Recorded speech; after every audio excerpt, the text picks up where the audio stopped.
Hey everyone, welcome to the latest episode of the AdQuick Advertising Podcast. Super excited to have a friend and someone from the industry I've admired in social, his writing, his provocations of the industry. He's just a great guy all around. One of the few people I think that keeps a cool head on his shoulders when everyone else is going crazy, either during bull markets or recessions or everything else.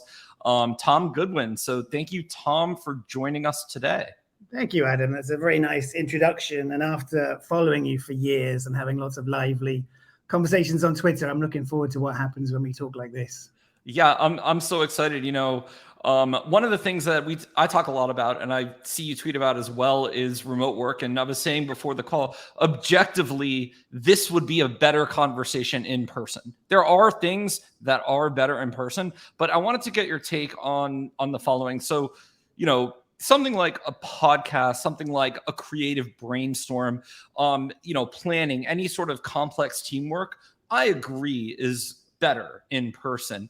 What I don't think is better in person is something like, working on research or analyst work or, long-term writing or putting together a project plan or anything where it's, this sort of solo deep work. And here's where I'm going with this. Right now, we're seeing a lot of companies talking about RTO, return to office.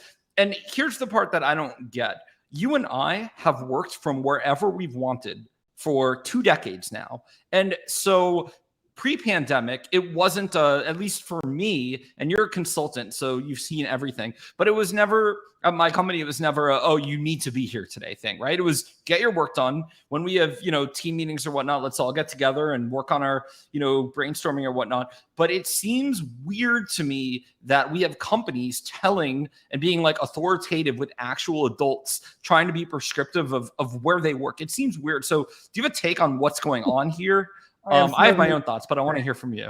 I have so many things to say on this that my head's spinning already. I think one of the things that we learned from the pandemic is there are a lot of people that are quite unlike us, and they actually quite like being told what to do.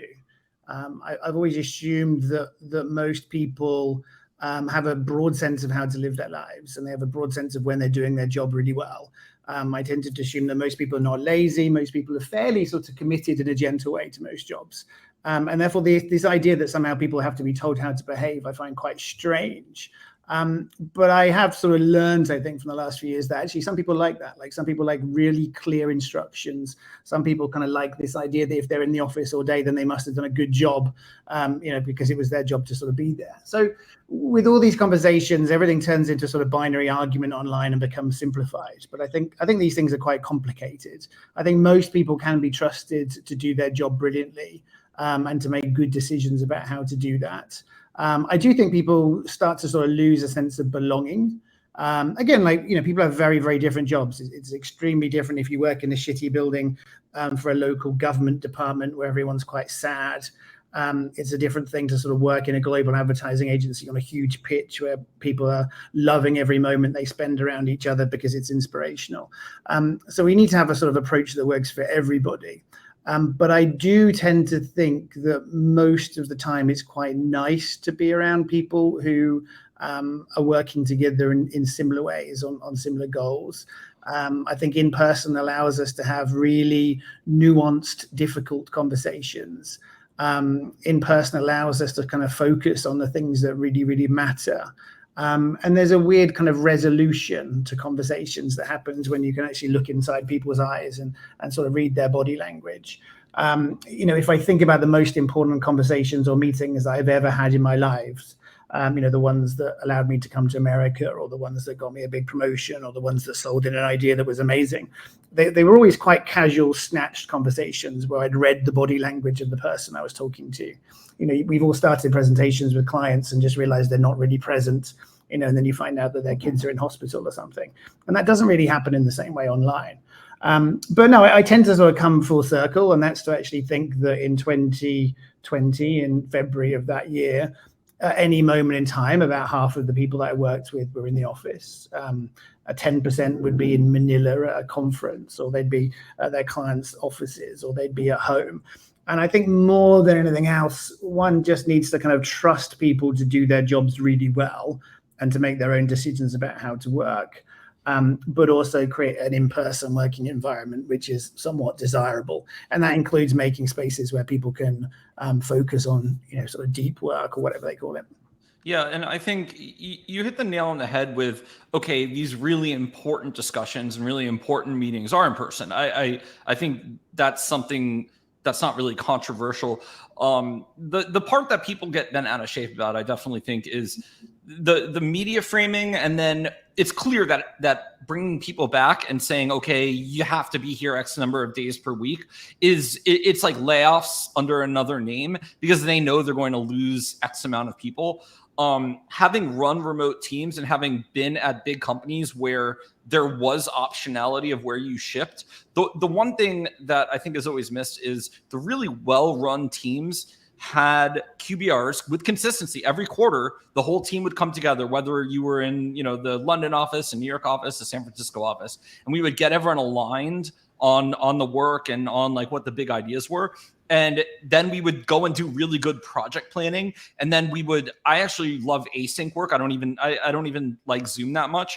But with really good planning and coordination, your team can go off and do all the pieces, and then you come together when you need to. And I think that that's my preferred way of working, if only because, look, if I'm going to be, writing like a 3-page blog post or something like that, I don't want to spend 2 hours of my day going into an office. So remote work is great on that day, but I just filmed an ad. And so that involved, not just planning, but then bringing everyone onto a set for a few days, getting everyone to film, working in post-prod together. So I think for our jobs, it's kind of variable, and you hit the nail on the head. For other jobs, it might be different. I think for Eng work, it's really interesting because a lot of that work is just, project management. Okay, you have this feature you're working on. Does your code work? Can you ship it? Can you push it into prod? So for other jobs, I think it's like even more frustrating, I think, for them when there isn't that creativity involved that you and I would do in something like, creating an ad or creating a new organizational structure or something like that. I think in a way, this gets to the heart of quite an interesting question, which is actually like, what are our jobs? And I think often we misunderstand what productivity is. I think during the pandemic, I've been quite amazed by how little progress has been made by companies at large, how poor the advertising has been, how poor NPD has been. But everyone claims to have been very productive and very sort of happy and balanced and sort of busy. And people are very proud to talk about how productive they are.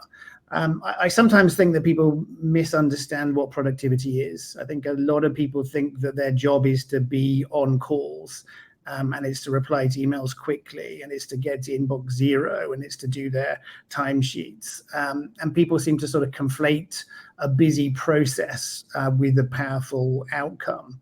And I think sometimes we need to sort of take a step back and actually think, if you're really busy working in an amazing team that's producing something that doesn't need to be made, you're not productive. If you're having a wonderful time doing research and no one reads that report because your reputation isn't strong enough for people to bother reading it, then you're not productive. In a way, we almost need to take a step back away from these conversations and think less about the minutiae of where we work, or even what our part of the process is. And this is a conversation that sort of bleeds into things like AI, which I'm sure we'll talk about. But actually take a big step and just be like, what is our company really about? Like, what is success? What do we need to make happen? And then to define jobs and how they're done and where they're done and when they're done and who they're done with, by the interfaces they have and the outputs they have. And I think when we put together companies like that, we end up realizing that, I know some jobs are just human jobs. Some, the role of a receptionist cannot be replaced by an iPad. I get extremely annoyed when I visit a large tech company's office and they have an iPad in the reception, because it's not my job to do your admin, apart from anything else.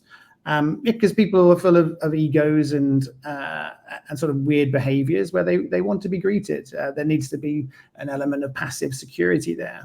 There needs to be a sense of confidence in the future that comes from employing a receptionist, and to have beautiful flowers on the reception desk. These aren't sort of inefficiencies. They're just part of the sort of whimsical nature of life. So I think broadly speaking, we need to take a step back and we need to sort of stop focusing on things like policies and talk more about cultures and outputs, and how do we create a culture where people want to be part of something? How do we create a culture where people can focus in the office because it's been designed with their needs in mind? How can we ensure people work not because they're paid to work, but because they're proud of what they do? Things like that, which sound quite fluffy, I know. Yeah, it all makes sense. I wanted to touch on, you said something really interesting that I've heard from people like Peter Thiel have said things like progress is stuck. Like, we're not innovating anymore. We're not, inventing and creating new things. We're kind of we're in this sort of Hollywood forever sequel culture where everything is just a copy of a copy and there's no incentive to do anything new or different. And I believe that's true to a good extent. I worry about it even more with advertisers, and here's why. And I'm curious your thoughts on, so we recently saw Facebook make a giant bet on the metaverse, quote unquote, which was really just a video game in the Oculus. I guess you could also group together Roblox with that, which is, it's all just video game marketing. It's like in-game marketing. They created a new buzzword for it. You know how I feel about all of that. But what happened with the fact that there were big companies that spent 7 figures or more on quote unquote metaverse experiences where, like, I actually read like the results page and there was like, oh, they had like 100 people show up to this event that they created. And it's very obvious that they're trying to show success of what they did. But it blows my mind even more when you see Facebook's now basically pivoting to AI, all of their innovations about AI. But I saw a story in the journal where a major Fortune 500 company was like, oh, we're doubling down on our metaverse bet. And like, what is happening here with our leadership? It seems like this is leadership that wanted to ignore the internet for a long time. And now a trend has come along and maybe they feel so shamed that they ignored social for so long and they have to be first. I've struggled with this one and I can't get good answers out of a lot of people. It's like they've all drank some Kool-Aid and are operating in a different world than me here in reality, I feel like. I've got a lot to say here again. Broadly speaking, we've got 3 things going on. Number one, and it's quite hard to have this conversation honestly, but the kinds of characters who found and then lead successful tech companies are people who are amazing at understanding technology and they have extraordinary abilities to focus. And as part of that focus, they sort of pray at the altar that is code. And their life is a sort of optimization process, and they record how many hours they sleep and they write tweets about not drinking alcohol. And there's a very sort of strong church-like array of people who just don't understand people. They have absolutely no idea what it's like to be a mom, walking down the streets of Walmart. They have absolutely no idea what people really think about and what they do with their time. And I think the dangerous thing about this generation of tech leaders is they have no interest or curiosity about what they don't understand. Most people who don't get technology realize they don't and think they should probably learn more about it. But technology people don't understand, they don't get people, and they don't have any interest in finding out. So these people now have enormous amounts of power. 2 years ago or 1 year ago, they would have had incredible track records of valuations that just went up and up. And they were kind of put on these stages and interviewed, and they were made to look like the sort of geniuses of the new era. And that kind of worked until about a year ago. But at that point in time, they could do no wrong. Even now, you see all sorts of sort of demos of what AI can do. And you think, do you have any idea what it's like to be a normal person booking a flight? Do you have any idea how a normal person shops? They don't type in, I've got a Japanese dinner party. Please spend $500 on bowls for me. They go around their local Kroger or something. So one, these people are massively out of touch with normal people. 2, following on from the conversation before, I don't think people were happy to have the difficult conversations. And no one wanted to say this is a terrible idea. No one wanted to look each other in the eye on a Zoom call and say, we've lost our minds. So I think something quite strange happened in 2021, which is everyone went nuts.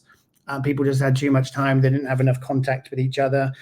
People would spend time on Clubhouse listening to people sort of selling this Kool-Aid. And there was not a level of discernment. There was just a level of sort of mass insanity, as far as I could see, because most of this stuff was immediately quite stupid to me. And the third thing is the entire sort of tech industry is incentivized to bring about excitement and furor and fear. As a consultant, I don't make that much money going around saying everything's kind of fine, focus on improving your customer experience a little bit. Maybe think about some APIs and a new tech stack.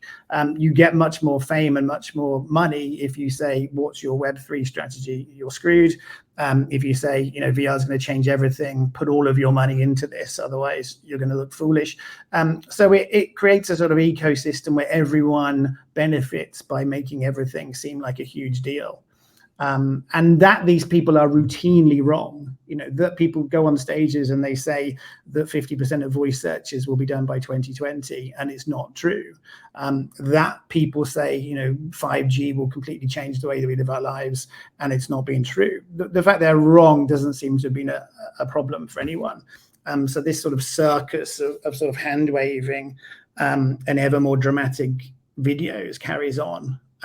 Which is what we're seeing now with AI as well. Yeah, and I agree with all of that. I remember, this reminds me of... You don't have to agree, by the way. We're allowed to have big arguments. I remember in 2000, I want to say 2009, 2010, a lot of companies were very hyped to do advert games. I remember ad shops were pushing advert games, these branded experiences that you would go on a website that was a microsite for the company, and you would play, and it would be all about, their brand. And it was a really crappy game that clearly they had reskinned with the company logo and, some things about the company. And these shops would charge 7 figures for these digital experiences. And I was, the rational consultant for a lot of these companies, because I was in consulting world then. And I would be like yelling at my client contact after, being like, so they would give it to me to promote, because the digital shop would just create the experience, but then it was up to me to actually promote it. And I was telling them from the beginning, no one's going to want to do this, guys. Your competition is game studios that are producing photorealistic games that are super entertaining and awesome. No one's going to care about this brand experience. And of course, they did it anyway. Of course, I had to market it. And then I would watch them put it together to win an award, which they would win. But I actually, having access to their site analytics and to, all of their marketing data, I'd be like, so that did nothing. And, this email campaign that they just did, that didn't cost them any money, had more impact on actual revenue by bringing in users with an offer. And it's like, they did this thing, and they spent all this money, and then they claim they were learning, but I don't think they learned anything. Like, it's not like senior management was doing anything. They were just rubber stamping what, another agency was telling them to do, and it's the CMO's pet agency. And so I was hoping when all the metaverse stuff happened, I wouldn't have seen the same thing play out by, what I thought at the time. Hey, these are adults, they're following trends, they're paying attention to users, like this is their job. And I guess it was just frustrating for me as someone who, I was idealistic about the internet and tech and marketing. And, I thought companies would start to understand more of actually paying attention to their users, to listening. The original promise of social, which is how a lot of brands got on social from people like yourself, was, hey, this great opportunity to listen and to actually get feedback on what people wanted. And I feel like, you were mentioning tech doesn't listen. I don't know that marketers listen either. A lot of them. No, I mean, you understand the situation perfectly, and your frustrations are very valid, and they're frustrations that I have.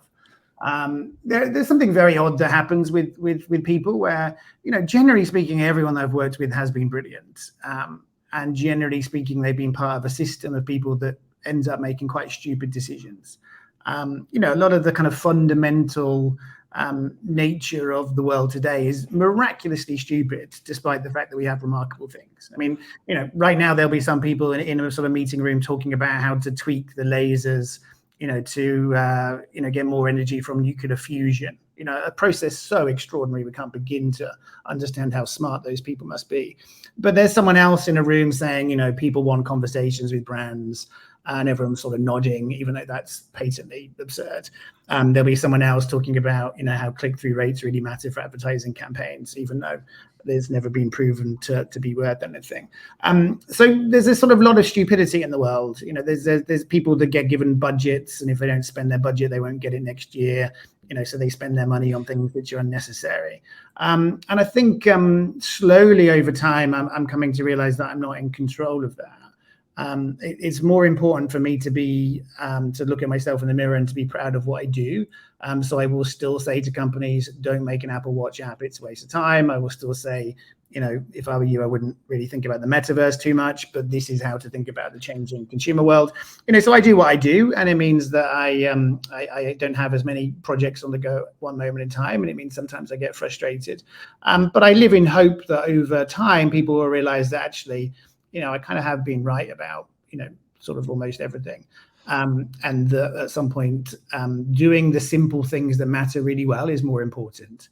If you've got like an amazing mobile optimized e-commerce site, if you sell jeans and I can reorder the same pair of jeans just by wafting my phone near them and sort of saying hello to my phone. If you've got like an airline, and I can kind of book myself seamlessly on another flight if I'm running late. If you've got a hotel and the check-in process is just beautiful. If you've got all that stuff right, then go and dig with the metaverse because you're nailing everything else. But my personal opinion is until you're doing the simple things well, you should probably focus on those things first. Yeah, so I agree with that. It's a triage problem in marketing where, your house needs to be in order before you do all these things that, are sort of at the edgy, shiny objects. So before we talk about the shiniest object of all, because every discussion ends up being the AI discussion, I have other more interesting topics first. I'm actually kind of bored with the AI stuff, but we'll still talk about it.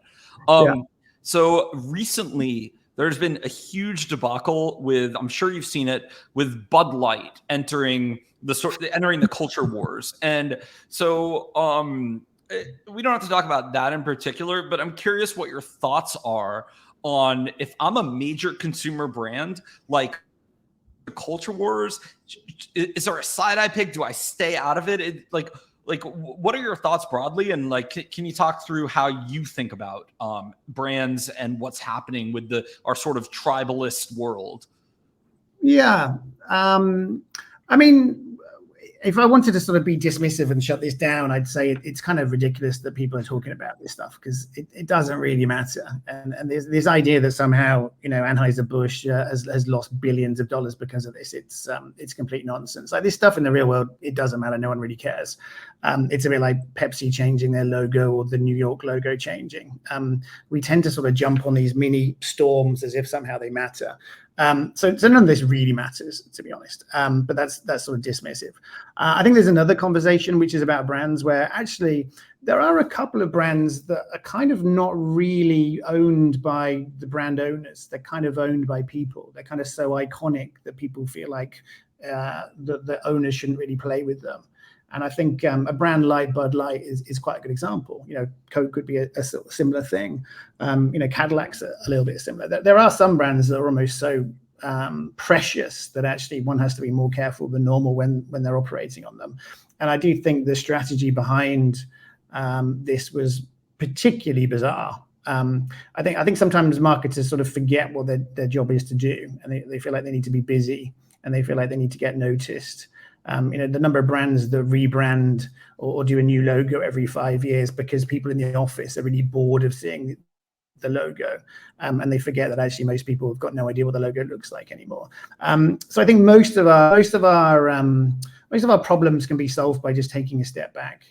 Remember that the brand that you work on is as important probably as the brand of light bulb that you have, or the brand of banana that's in your fruit bowl, or the brand of microwave that you have.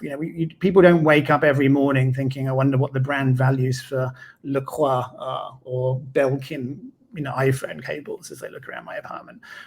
So I don't think brands need to be part of this conversation. I don't think people, when people are asked in surveys, do you buy brands that align with your values? Everyone says yes, because you look like an idiot if you say no. But as we're going down the rows of the aisles of sort of Publix, we choosing our flavored water based on whether for or against abortion. Do we pick our fabric softener because we know how much they've given to Biden over the years? Do we pick our airline thinking about what TV channel they show in the lounge? Like, people have got far more important things to think about than this stuff, and I think the brand should probably just keep out of it most of the time. Yeah, I think it's really interesting because you see these iconic brands responding to, during all the Web3 hype, they were saying like, we all gonna make it to like individuals, like, which is in the Web3 community, like, this slang of, oh, okay, our NFTs or our crypto price is gonna go back up. And I'm like, you're taking this 100-year-old iconic brand down a peg by doing this. It's like, there's no reason for you to be involved at this like micro level when you're this larger than life thing. It's almost the don't meet your heroes situation, right? Like, you want to keep the mythos alive with those brands. You don't want to do the things that random internet punters do, because your brand is magical. It's more special than that.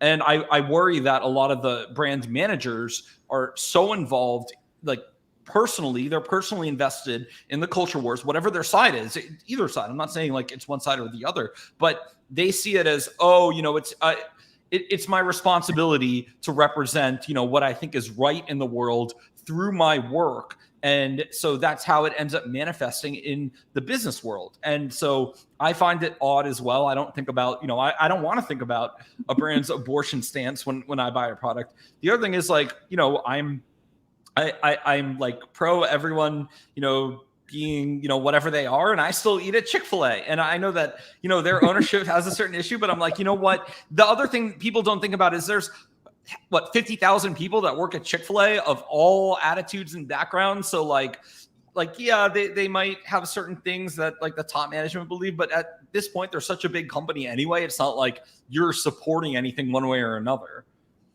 I think, this may sound quite rude to sort of your listeners, I guess, but if we're honest, marketing is really simple. It's really simple. It's complicated in some parts, but broadly speaking, it's really, really simple, and actually hasn't changed that much for about maybe like 120 years or something. The idea that you'd put your kind of logo on some corn or some wheat or biscuits or something, to show that you have confidence in your future, and to do things that are a little bit wasteful, and to do things that create a little bit of personality. These are not kind of new things. And I think somehow we've got obsessed with the idea that everything's different. We've got obsessed with the idea that the big, bold tactics of the past don't work anymore. And people are kind of just looking around for things to do or something. I'm not sure what's really going on, whether people are just so obsessed with their own personal sort of political compass that they feel the need to sort of impart it on others. I don't know if people are just a bit bored. I don't know if people have gone sort of lost their minds a little bit. I don't know if people are just listening to too many market research surveys that are wrong. But the reassuring thing is these things don't need to be that hard. Like, if we take a step back and realize that our goal is to make sure there is consistency, to make sure that our company stands for something. Nothing complicated, just stands for one particular thing. What's one word you want people to have come up in their minds when you mention your brand? How can you create sort of distinctive assets that reinforce that? How can you repeat them in a way that's not going to annoy people? How can you tell stories sequentially that help support these values? Brands are this weird thing because they're kind of utterly irrelevant and tiny, but massive and existentially important for all of us. So we need to know a tiny, tiny, tiny amount about that stuff. And that information is really important, but that doesn't mean we really care. I've got a Mercedes and I really like it. And I quite like the brand. I quite like what it says about me. I don't need to sort of know their brand manifesto. I don't need to know who they stand for. I don't need to know their opinions. I just need to know it's quite luxurious, that people think I'm quite successful if I drive it. I need to know that it's quite sort of design oriented.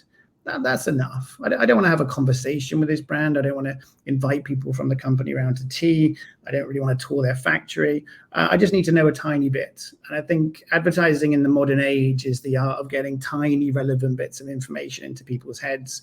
And that involves quite boring things. It involves buying the right media. It involves making ads that look beautiful and are seductive and feel premium. It doesn't involve real complexity. It doesn't involve measuring every single thing and commissioning survey after survey and jumping on every single thing. It doesn't mean you have to have a Web3 strategy. It doesn't mean you have to do something with an NFT. It probably means you need to keep your dealerships clean. It probably means you need to post the opening hours on Google. It probably means you need to sort of train your staff a little bit better. It probably means that you need to have a computer system that doesn't freeze every time someone's trying to buy a car. It's sort of weird, our jobs, because they're really not that hard when you think about them. But we make them so complicated because I think we're a bit too clever for these jobs sometimes. Yeah, and you scratch at something interesting when you talk about, working with a shiny object or doing something in social or whatnot versus the sort of hard blocking and tackling thing. Like, I think some people try to look busy in an attempt to avoid the hard things and doing the hard things for whatever reason, human nature. They're not really that into the job or the company. There's a little bit of nihilism in our culture where people are trying to secure what they can and then get off the grid. I hate that notion, right? Like, you can't just be a libertarian, in a cabin in the woods. You should stay and participate. So there's a lot going on behind that. But I think when I look to join a team, I like to ask a lot of questions like what you just said and pay attention to the details. Like, do they have a receptionist? You mentioned, I think that's like an awesome touch versus, hey, there's no one even there. Like, what are you signaling to the world about a client or, a potential hire? Like, what story are you telling them from the second they walk in from like a humanity perspective and a respect perspective? I think, a certain brand of, modern entrepreneur would say, well, everything is just efficiency maximizing. And then you look at what they do, and that's not really true either. It's like that you would maximize for having the best talent. And how would you do that? You would signal to them. So they would, you'd have all these social cues. So they have trust with you before they've even made a decision. So, and you could do those things and you could optimize those things if, you were mentioning just measuring click-through rate. Well, that could be missing a whole lot. You're looking at one particular way people might interact and buy with your brand that ignores everything that happened until they even, knew to go to your site or search for you. And it's like a stupid way to do attribution. I think we could talk about this topic forever. So I wanted to switch gears a little bit because I think this is another interesting area that gets overlooked. You had a great tweet recently, I'm still thinking about it, where you were mentioning the ethics behind some of the D2C psychiatry startups offering, psych meds like ADHD meds directly to patients, through a Zoom meeting via telehealth, which they were able to do during the pandemic. And of course, this is just a recent example of, growth hacking that has been used for years by Silicon Valley entrepreneurs, where they're basically just treating the entire, user base, the entire population base as, almost like not human. They're just numbers in a spreadsheet to optimize against, to bring in users and have a bunch of VC money to get them to come in. But all of this, I guess, the PsychMed example is just one. It really comes back to ethics in marketing. And have we lost ethics in marketing? Is this just a venture back thing and it's not present everywhere? Is it an opportunity for your company to actually act ethically, or does no one even care anymore? Is it never even going to get noticed, and it's just a get users at all costs situation? One very, very interesting change happened to our industry. So when I say that nothing's really changed for 120 years, there's one huge thing, which is the internet. And the internet meant that for the first time ever, you could actually see what was happening when you put an ad out there. You could see how things performed. I remember advertising before the internet, and you had no idea if it worked or not. About 6 months later, you might have a sort of meeting to talk about it. what would matter is if the client's husband or wife liked it, or if people down the pub thought it was a good campaign. And then the sort of move came where we could basically measure absolutely everything. And then a sort of movement, which was a sort of new tribe, really, which was the kind of digital marketers. They came in. And what ended up happening is they kind of fell in love with data and with stuff that's real time. And we've kind of got two churches in this industry that we don't really think about enough. There's still a world of sort of traditional advertising people who think that, who think about consumers a lot. They think about the myth of advertising. They think about ads as films. They think about storytelling. They use these quite sort of pretentious words. And they're very sort of empathetic and thoughtful, perhaps not sort of naive and sort of imaginative people. And it's all about ideas, and it's about the sort of struggle, and they sort of operate in a different way. Then there's a sort of tranche of sort of digital marketers, and digital marketers kind of treat marketing like this sort of engine where you lift up little dials and you put money in here and you turn this dial, and you spend vast amounts of money in this machine. And if you push the buttons in the right way, even if you have no ideas, even if you have sort of no campaign strategy, if you sort of tweak things enough time, then through this sort of algorithmic process, more money comes out at the end. And it's sort of treating marketing a bit like a kind of magical black box. And at the moment, most sort of tech companies, and by that I mean everything from like an Allbirds to Away Luggage to Dollar Shave Club to Shopify or Spotify or Uber or Airbnb, all of these sort of tech-centric companies, they kind of treat marketing a bit like this sort of magical box to play around with the numbers in. And what tends to happen is you get these companies, and they use terms like sort of growth marketing or growth hacking. They use sort of performance marketing a lot. And they're quite far removed from the reality of what they're doing. They're not going to sort of Walgreens on a Sunday and talking to people about how they buy toner. They're not in sort of focus groups where they're talking about how well the robot ad looks. They're actually just kind of looking at a dashboard. And I think what's happened is lots and lots of money came into this space. Lots and lots of people with quite lots of greed who were quite sort of jealous of the unicorn valuations of other companies, who perhaps had a business school background, who perhaps had really strong links to VC. They basically sort of came up with an idea, on vacation during their time away from Goldman Sachs or something. And they decided that what the world really needed was a kind of an alpaca wool scarf that's direct to consumer, or you needed a sort of monthly subscription to candles, or you needed to have really expensive tomato ketchup delivered every month or something. They sort of came up with an idea, and then they got funding. And then the whole team, I think, is so sort of maniacally focused on metrics that actually we've sort of abstracted ourselves away from the real world. And actually the sort of product or the service that we offer is almost secondary. The idea behind it is certainly secondary. And I think that's kind of what happened in these cases. Basically we kind of lost sight of the fact that we were really playing with people's brains, and we were really sort of optimizing people to want quite powerful drugs that completely rewire how they think. And that doesn't mean these people are sort of evil, and it doesn't mean they're completely faultless. But it means it's quite indicative. It's quite ironic, actually, that something about our brain chemistry reflects the sort of psyche of a country so well. But it's a good example of how obsessed with metrics we got, and how much the real world became this background that didn't mean that much.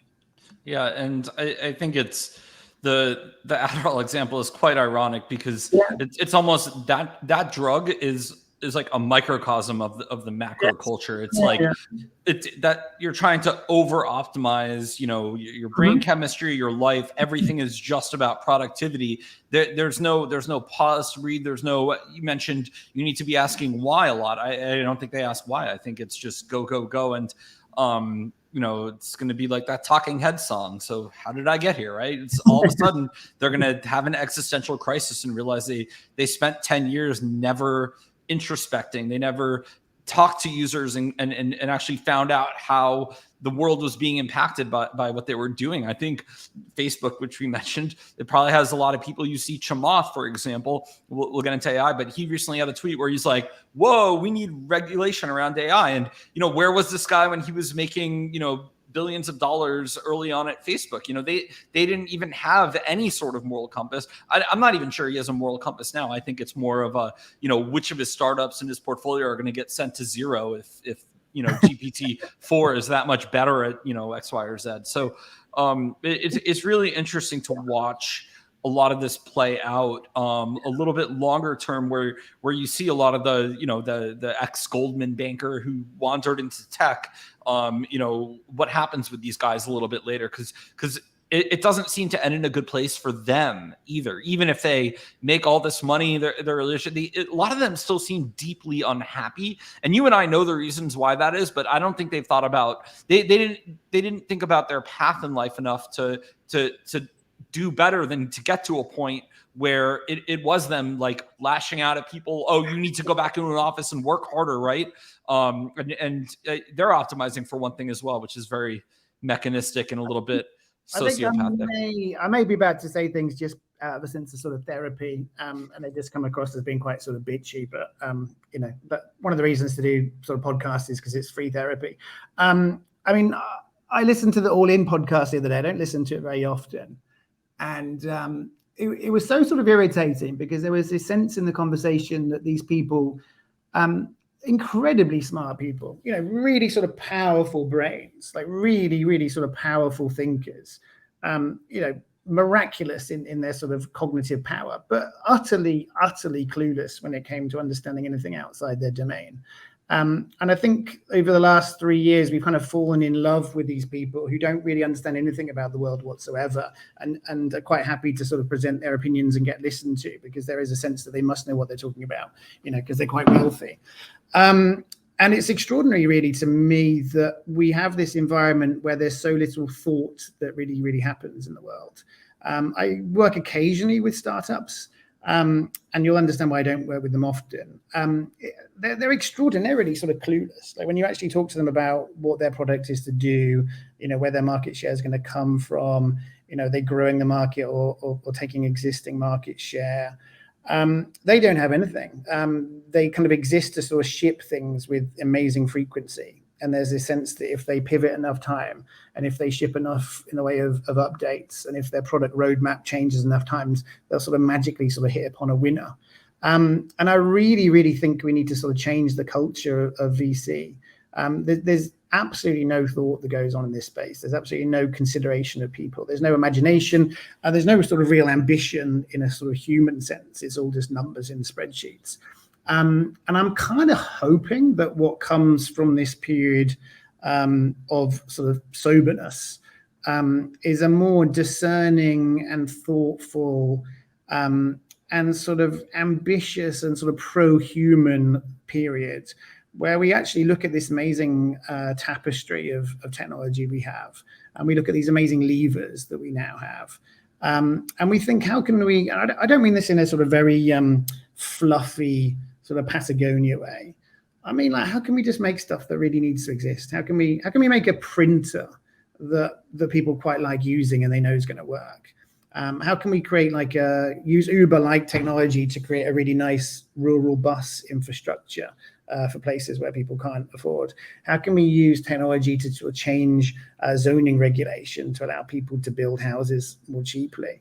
How do we improve the way that kids learn in school by more sort of audacious uses of technology? How do we sort of do things that have a right to exist in the world and don't need incredible amounts of VC funding to support them because they're kind of existentially flawed? That's what I kind of hope can come from this. That's so well said. And I think you're getting support here now from Jerome Powell, and our friends at the Fed have decided to go full Volcker and basically try and stamp out all of the excess. So if you're still holding a Bored Ape, you might want to think about, if you needed that money for rent, might be a better. I don't have a problem with excess. I have a problem with stupidity. Like, I have a problem when there's so much money that dumb things happen. I'm quite happy with abundance. Fair enough. So I think the last topic, I'm saving this for last because it could have been the whole podcast. I want to talk about AI, and this could go in a number of directions, but this is obviously really important. I think let's start with the fact that marketers have gotten promised many tools in terms of technology for. There's really cool ones like, Figma to do design work. Like they make it so easy. Even I can do graphic design, and I'm not a designer. I'm not saying I can do professional work, but they make it pretty easy. And then there have been a whole lot of tools that have like promised awesome things and never delivered. So I think like a lot of the GPT stuff does deliver on what it says, but I'm curious, what does this mean for marketers, for craft, for creative? Are you bearish, bullish, anything? Because this is such a broad topic. It means so much for advertising and media and marketing. I'm curious as what you're thinking of when it comes to AI right now. Yeah, I'm thinking of a lot, and I don't know how to express these thoughts coherently. One, like, it's absolutely incredible. There is something about it which is absolutely extraordinary. Personally, for me, the most amazing thing is actually how it understands you. I often don't really know what I'm thinking, and somehow the AI does. So its ability to understand what your prompt is extraordinary. The things it does are incredibly amazing, but not necessarily that useful. And by that, I mean, if you look at what most people, even if we just focus this entirely on people who work in sort of digital media or advertising agencies, there aren't that many hours a day that I made mood boards before. There are people who work for The Daily Show, and it's their job to sort of mock up an image. When I don't even know the host anymore, but when Jon Stewart would have done it, there'd have been a sort of funny joke about a explosion in a laundrette with someone wearing an astronaut suit, and they wanted to put up a visual. There aren't that many jobs that are like that. And similarly, its ability to write a lot of copy is really great. But if we wanted to get fairly good copy done fairly quickly and fairly cheaply, we could have used Upwork or Fiverr for a long time. So there are times that I think this is absolutely magical, and this could change a lot of things, and it probably needs to improve a bit, and we probably need to rethink how we work a little bit. But I'm not entirely sure it's going to change as much as people think. Now, there are lots of things that we now can do.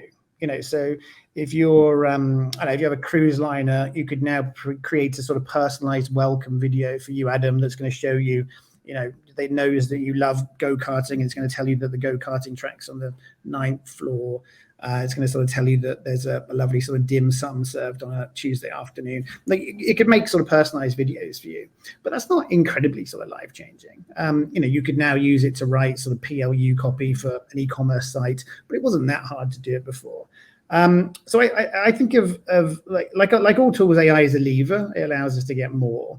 And either we can work less hard and get the same sort of type of stuff out, which isn't really that exciting for me because most people quite like these things, or we can try and use it to do a bit more. So I'm trying to focus more now on the things that were not possible before that AI now allows us to do. One obvious example would be you could now create advertising that's much more personalized. Rather than doing one copy, you could now sort of have ads that dynamically render in real time based on current news events, based on where you are in the world. And that's quite interesting, but it's not necessarily that game changing. Like actually, a Cadillac ad that's for a convertible because it's hot today, that acknowledges the fact it's Friday, that tells me where the local dealership is.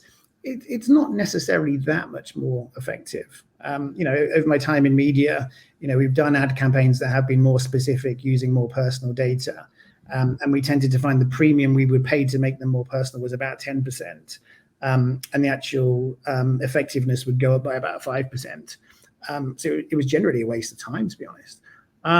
But I'm sure there will be things. I just hope that we don't use it in a cynical way. I hope we don't use it to spend even less time, to have even less thought, to accept even worse work. I keep on seeing people showing that it can do really average stuff very, very quickly.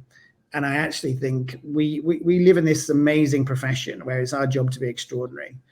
The value of average music is zero. The value of average books is zero.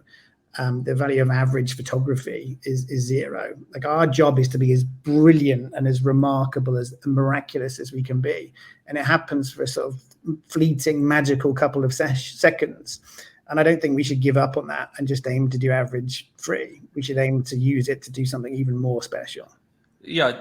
And I do think the latest hype cycle of tech being AI is objectively cooler than the previous hype cycle of metaverse. So we're talking about like AIs being, overfunded monkeys, which some of them are great, but them act like the notion of, for at least a company, if like I could, instead of reading through a company's FAQ page, I could like ask a question of, can this product do this specific thing and get an instant answer. That's objectively a great experience for me. And so like every company will like, instead of having to read through pages and pages of FAQs, I can just, ask questions of, can my device do this? Or what is, the limitations of my insurance policy, or, whatever things that I could get at that information faster. I think is pretty cool. I also do worry about the mediocrity thing and the checking boxes thing, because a lot of marketers right now are checking boxes to get things done. So will they just have, AI do their whole website, give them an ad tagline, be like, I'll just use that one because, the machine said to do it. I don't really know what happens there, but, I'm actually less concerned about that part, because I think as we get more forward into this, the one thing I think that AI will do is turn everything mediocre, as if there's not already infinite amount of it. There will be infinite soon of whatever else. So it will force everyone to sort of be remarkable or stand out. I also think, oh, go ahead. I hope so. Like you say, there's a lot of crap now, and there's going to be even more. And I think that puts a premium on being really, really, really special.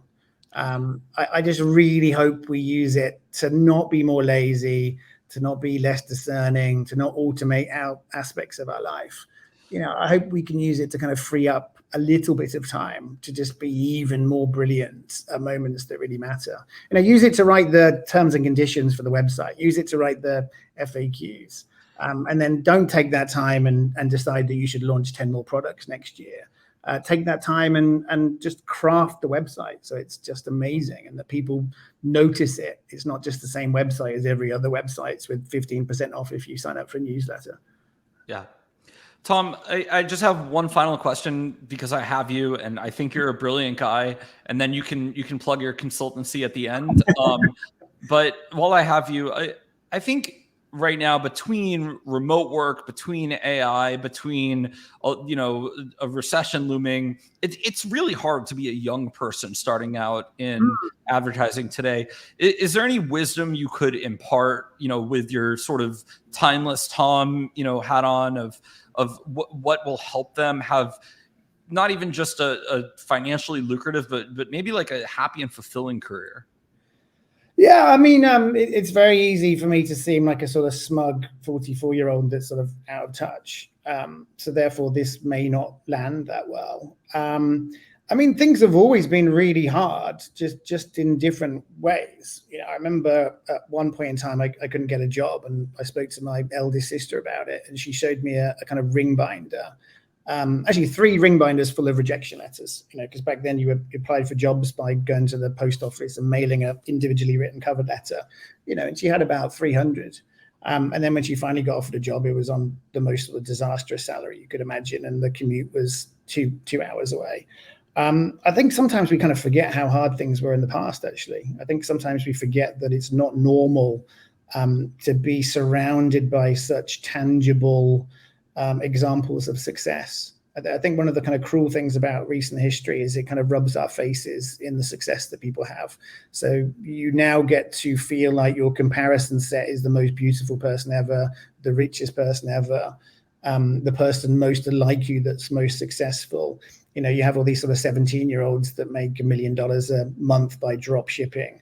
You have all these influencers that appear to sit on beaches all day and get paid for it. I think we've kind of created a culture of real envy. Actually, statistically speaking, like most people growing up today will probably have the best lives of anyone on the planet. Most people's bad days are still going to be better than historical characters' best ever days.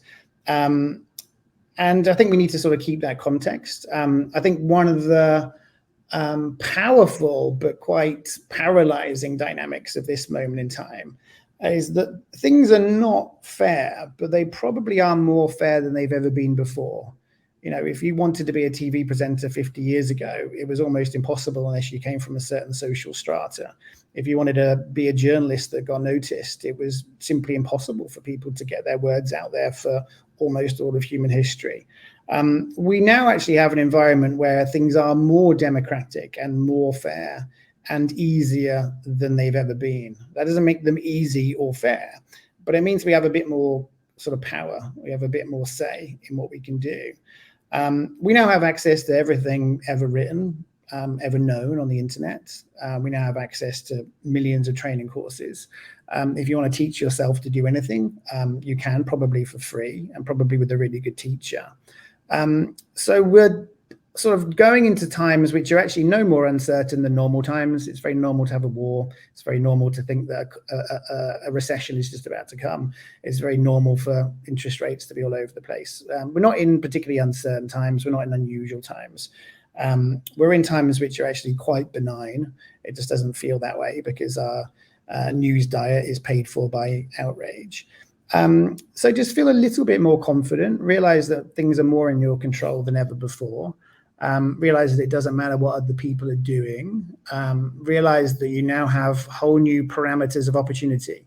You know, a generation of people now are able to work for incredible companies, even if they want to live in a small village. A generation of people are now able to work in different countries. A generation of people are now able to change career, perhaps 3 or 4 times. A generation of people are now able to have maybe 3 or 4 or 5 or 10 different income streams at the same time. People are now more in control of their destiny than ever before. And I think that's an idea that either makes you feel very fearful because there's more responsibility on you, or you can use that for your good and you can realize that more things are under your control than you realize. You know, anyone right now can go away and use AI to write average code. They can write articles. They can start blogging. They can set up their own business. They can write a book. We really can do anything. And I think we should see that as a remarkable force because it's never been like this before. I love it. That's such a good way to end this podcast today. Tom, I'll put your social links in the podcast description for everyone to follow you. Where can we find you if I want Tom Goodwin's help for my startup or my big company? My website is allwehaveisnow.co. So I have a sort of a strategy and digital transformation consultancy, which is based on having a sort of customer-centric view and making better products and services. So allwehaveisnow.co. That's probably the best way. Or find me on LinkedIn. I'm always there. Awesome. Well, thank you, Tom, for spending an hour with me today. I really appreciate it. I hope we can get a coffee sometime. I'm sure you're still in Miami, right? I'll be down there to visit my family at some point soon. So. It'd be great to meet you, man. All right, bud. Talk soon. Bye.